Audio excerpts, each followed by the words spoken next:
tayo. Tara, pasok tayo sa bahay ni Nanay Sonia. Ano ba yan? Ako na naman kaya. Game na. Hahanapin ko na kayo. Isa, dalawa, tatlo. Boom! Boom! Boom! Boom! Hoy! Huwag nga kayo maingay. Baka marinig tayo ni Nanay Sonia.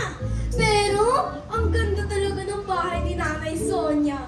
Masarap maglaro ng tago-taguan. Oo nga eh. Tapos ang ganda din ng mga displays niya dito. Ito mga... Uy!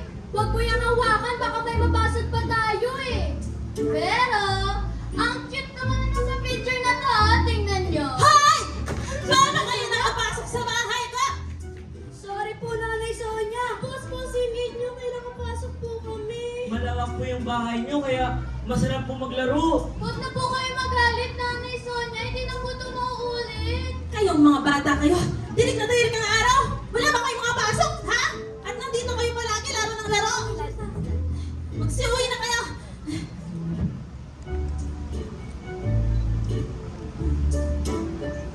Oh, ba't nandito pa kayo? Umalis kayo dyan sa upuan ka! Gusto nyo bang ipabarangay ko pa kayo? Huwag po! Huwag po, Nanay Sonia. Gusto lang po talaga namin maglaro, di ba? Opo! Huwag na po kayo magalit. Alam niyo po, feeling ko, hindi naman po talaga kayo palaging galit at masungit sa mga tao. Eh, ano naman, ate? Baka po malungkot lang kayo. Minsan po kasi, kapag malungkot ang tao, nagmumukha silang galit sa lahat. Masyado kang maraming alam, magsiwa na nga kayo! Ay, Nanay Sonia, di ba dati ka po teacher? Pwede niyo po ba kaming kwentuhan? Ayun! Nanay Sonia, ang ganda po ng mga airplanes niya dito. Itong mga to. Eh, bakit po kaya may ganyan? At saka, yun! Nanay Sonia! Sino po nandito sa picture po na to? Ang cute-cute naman po, oh.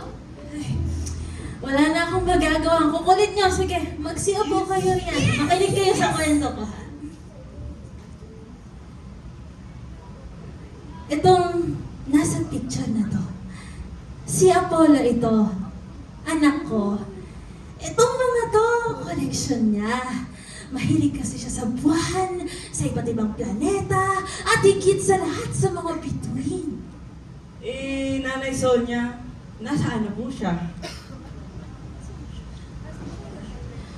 Wala na siya eh.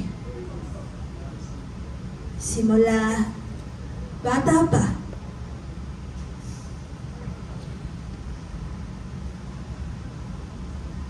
Pero, alam nyo, iisa lang ang pangarap niya. Ang makarating sa kalawakan. At ang gusto niya ay maging isang astronaut. Astronaut po? Yung pupunta sa outer space? Oo, tama ka, Iha. Araw-araw nang pinagmamasdan ng mga bituin. At alam niyo ba, lagi niyang sinasabi sa akin na, Nay, balang araw mapapalapit din ako sa mga bituin na yan. Ang galing naman po ng pangarap niya. Ang lahat naman ng pangarap, Iha, ay magaling at maganda. Dahil ito ang gusto ng puso mo. Teka, kayong mga bata, ano bang mga pangarap niyo? Ako po, Nanay Sonia! When I grow up, Lumipad sa kalangitan, magsilbi sa mga tao, sa eroplano'y mag-enjoy lang. Ako naman, when I grow up, I will be your pilot through the night and day. Kahit malayo, I'm okay. Ako ang captain, the best all the way. and when I grow up, I wear a white coat every day. Help the sick and tell them, kaya mo at kakalinganin. And when I grow up, I will build a big, big house. I will fix, create, and build with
pangarap niyo?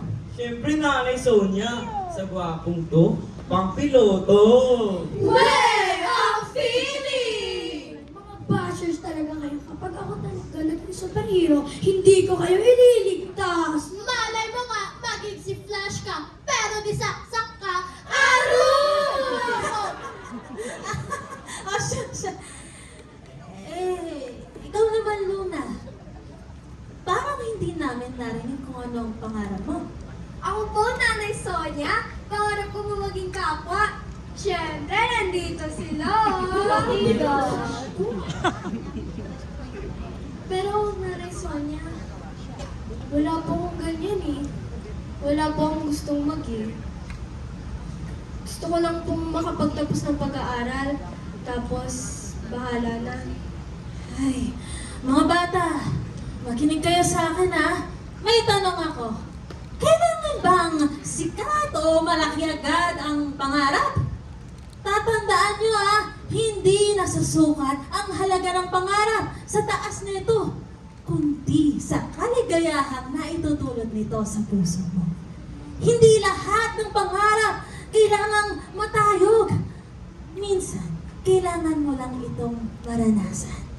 Oo nga, no. Minsan ang pangarap, kung ano lang magpapasaya sa puso mo. Tama. Akala ko dati, ang pangarap, kailangan mataas at kahanga-hanga para maging mahalaga. Pero ngayon, naiintindihan ko na iba-iba pala tayo ng gusto sa buhay. At saka, ang tunay na tagumpay ay hindi nasusukat sa kung gaano mataas ang mararating mo. Kundi, kung makukontento ka lang sa landas na pinili mo. Tama ka, Iha. Kaya naman, Luna, walang simple o ingranding pangarap. Nagiging mahalaga ito dahil sa taong nangangarap at sa kahulugang binibigay niya rito. Kaya mga bata, makinig kayo sa akin na importante ang pag-aaral. Dahil kung ano ang pinapahalagahan nyo ngayon, ay siya niyong aanihin sa hinaharap. Ha? Ay, sige na nga, Nanay Sonia. Ang totoo kasi niyan, pangarap ko makarating sa buwan at lumipad hanggang doon sa karawakan. Nais kong umabot sa pag-ikot ng mundo, sumabay sa awit ko. Sasakay ako sa aking pangarap, basta't ang kasama ko'y ikaw. May liwanag. Sasakay ako sa aking pangarap, basta't ang kasama ko'y ikaw. May liwanag. Nanay Sonia!